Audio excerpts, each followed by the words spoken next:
One of the most memorable scenes in The Lord of the Rings: The Fellowship of the Ring is Boromir's terrible death, which turns the story from a vast fantasy epic to a deeply human tale of sacrifice, redemption, and dignity. More than just a warrior's downfall, Boromir's final stand encompasses the core of Tolkien's themes: the corrupting pull of power, the strength of loyalty, and the chance of redemption even in one's dying moments. In this video, we'll look at how Boromir's death, with its passionate performances, evocative music, and compelling visual storytelling, raises the picture to a masterpiece of spectacle and pathos, leaving viewers with one of the saga's most moving and enduring moments.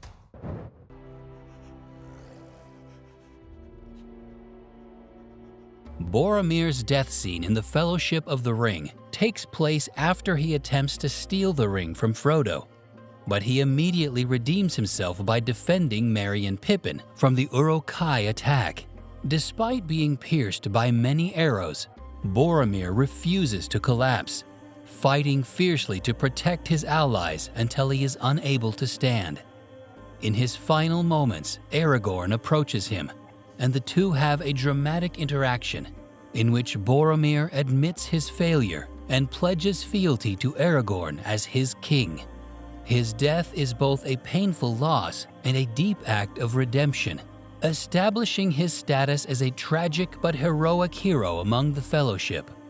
Sean Bean, a renowned English actor known for his powerful screen presence and ability to lend depth to complicated, often conflicting characters, plays Boromir. Bean's career has spanned film, television, and the stage, and he is well known for playing characters who combine sensitivity and strength. One of his most renowned performances is as Boromir in The Lord of the Rings: The Fellowship of the Ring, when he captures both the character's imperfect humanity and heroic heart. Bean, known for his versatility, has also appeared in critically acclaimed films such as Sharp, Game of Thrones, and Troy, dependably delivering performances defined by emotional realism and gravitas. Boromir's redemption arc begins visually with the blowing of the Horn of Gondor, its loud sound echoing through the forest. The camera frames him in medium and wide angles, highlighting his bravery as well as his isolation from the approaching Uruk-hai horde. The earthy, gloomy tones of the woodland floor contrast with Boromir's sparkling armor and red cloak, emphasizing his duty as a beacon of safety in the midst of chaos. His frenzied defense of Merry and Pippin is shown with fast cuts and handheld movements, transporting the audience into the fight's urgency. The first arrow launched by Lurtz pierces Boromir's chest, as seen in a dramatic slow-motion shot. The camera lingers on his face, moving focus from pain to determination as he stands defiantly. The frame isolates him in the forest clearing, with arrows sticking from his torso, producing a terrible, almost crucifixion-like scene. The use of intense close-ups on his strained countenance helps the audience to experience his inner conflict, pain threatening to break him, yet resolution keeping him upright. Before we dig deeper and understand the scene better, please don't forget to hit the subscribe button to make sure that you get similar breakdowns of exceptional movie scenes. It would mean a lot to us. As Lurtz continues his assault, the second and third arrows are seen striking with tremendous force, with the camera panning between Boromir's wavering position and Merry and Pippin's frightened expressions. The color grading accentuates muted greens and browns, emphasizing the blood red of Boromir's cloak and the deep black of the Uruk-hai's swords. The cinematography makes Boromir appear larger than life, even in his decline, supporting the image of a fallen but unbroken hero.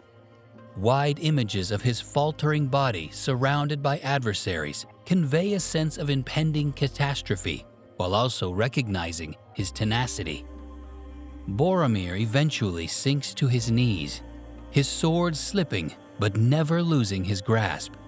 The camera angle moves downward, capturing him from above, signifying the weight of fate weighing down on him. Meanwhile, the capture of Merry and Pippin is shown in fast, frenzied close-ups, emphasizing Boromir's inability to protect them, despite his sacrifice.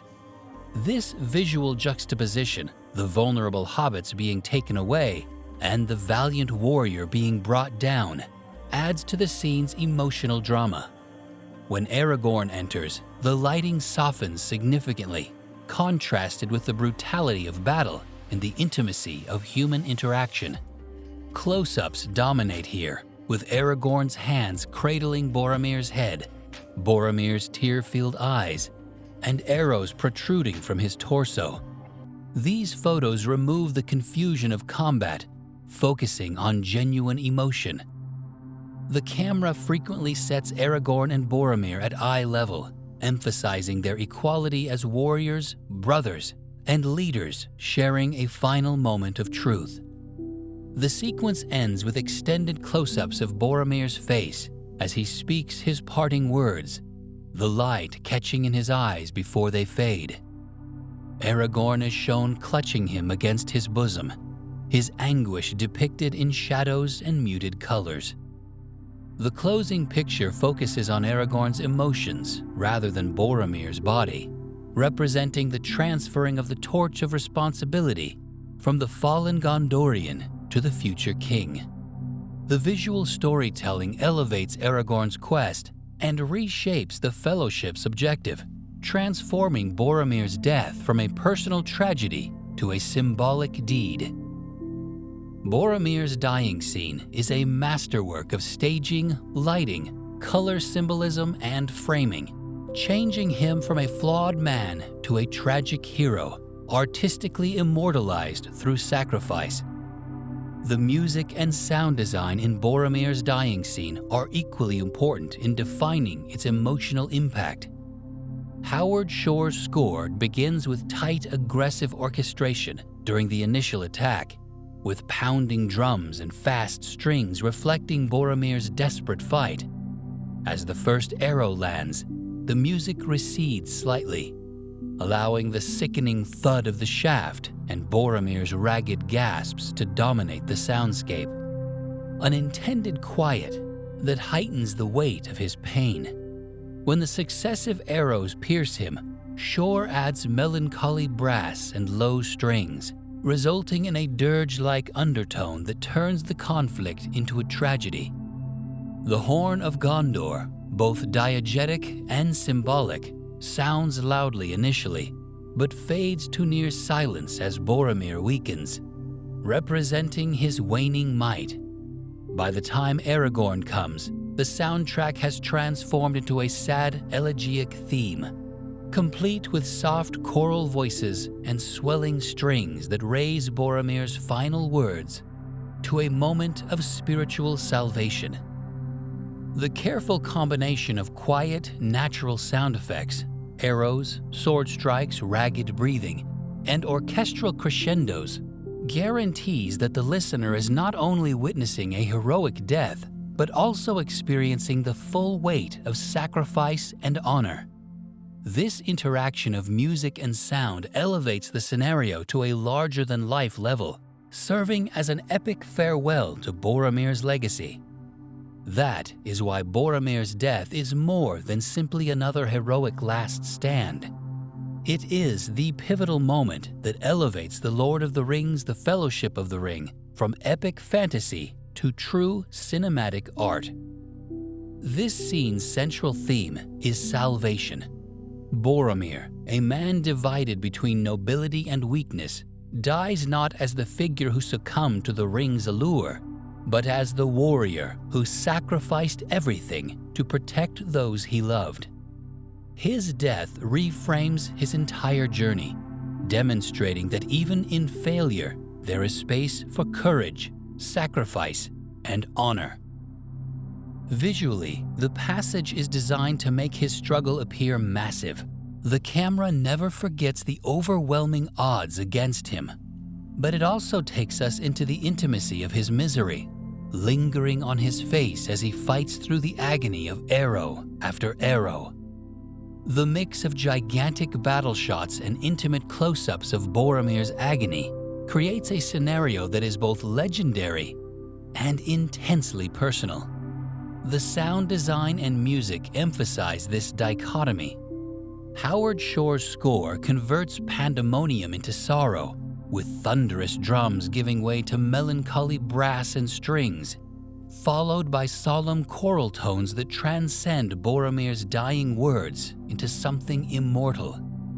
Silence also plays a role. The fading of the horn of Gondor, the hard breaths, the pauses between words. All of these elements heighten our awareness of his mortality. The most critical moment is Boromir's final exchange with Aragorn. With his dying breaths, he acknowledges Aragorn as his king, a move that not only atones for his own sins, but also cements Aragorn's destiny. In that precise moment, one character dies while another is resurrected into leadership. The passing of the torch is subtle yet profound, ensuring that Boromir's sacrifice is more than simply personal. It determines the Fellowship's future and the entire story that follows. That is the greatness of this situation. It goes beyond the spectacle of battle to remind us that the Lord of the Rings is about more than just swords, magic, and quests. It's about people, their flaws, their decisions, and the significance of sacrifice. Boromir's death resonates because it feels so personal, and by elevating his final stand to mythological status, the film transforms what could have been simply another action scene into one of the most emotional and iconic moments in cinematic history. This is why Boromir's death is so memorable. It's more than just a scene we see. It's a moment we feel, and it reminds us why Tolkien's story is still considered one of the best ever told. Did you enjoy the video? Please go through our channel to find more interesting breakdowns of famous scenes of brilliant movies. Thank you for watching. See you next time. Bye.